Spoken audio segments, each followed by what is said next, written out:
হযরত পীর আলাউদ্দিন সিদ্দিকী রাহমাতুল্লাহ আলাইহি একবার বলতেছিলেন যে যখন তোমার দিল কাজ করবে তখন তোমার দিমাগ কাজ করবে। দিল যখন কাজ করবে তোমার কি করবে? দিমাগ, সত্যিকার দিল দিমাগ দুইটা কাজ করবে। আর যখন তোমার নফসে আম্মারা কাজ করবে, নফসে আম্মারা, তোমার নফসে আম্মারা কি ইগো, আমি যখন কাজ করবে তখন আর তোমার আর দিমাগ কাজ করবে না।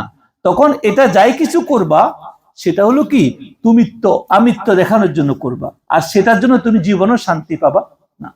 কারণ দিলের মধ্যে যতক্ষণ আল্লাহর মহব্বত ডালবা না ততক্ষণ পর্যন্ত তোমার সমস্ত ইবাদত, সমস্ত আমল, সমস্ত কিছু করবা সত্য, হজ করবা, রোজা রাখবা, নামাজ আদায় করবা, জিকির করবা, সদকা করবা, এটা সবকিছু কি হয়ে যাবে? লোক দেখানো হয়ে যাব, আর এটার দ্বারা তুমি কোনোদিনও বরকত পাবা না।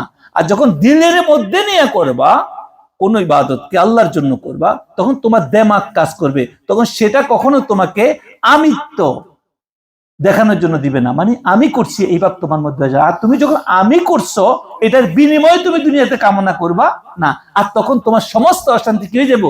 দূর হয়ে যাবে। তখন তুমি ইবাদতের টেস্ট পাবা, জিকিরের টেস্ট পাবা, কোরআন তেলাওয়াতের টেস্ট পাবা।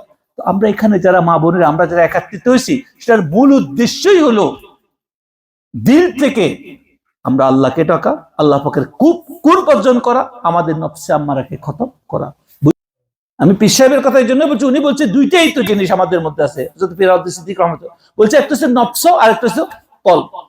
তুমি যদি নফসের গোলামি করো তাহলে তুমি জীবনে শান্তি পাবা না, আর যদি কলবকে যদি চিন্তা করতে পারো, মহব্বতে আল্লাহর সাথে করতে পারো, তাহলে কখনো তুমি কোনো কিছুতেই তোমার লস হবে না, সবকিছু বরকতে বরকত হবে।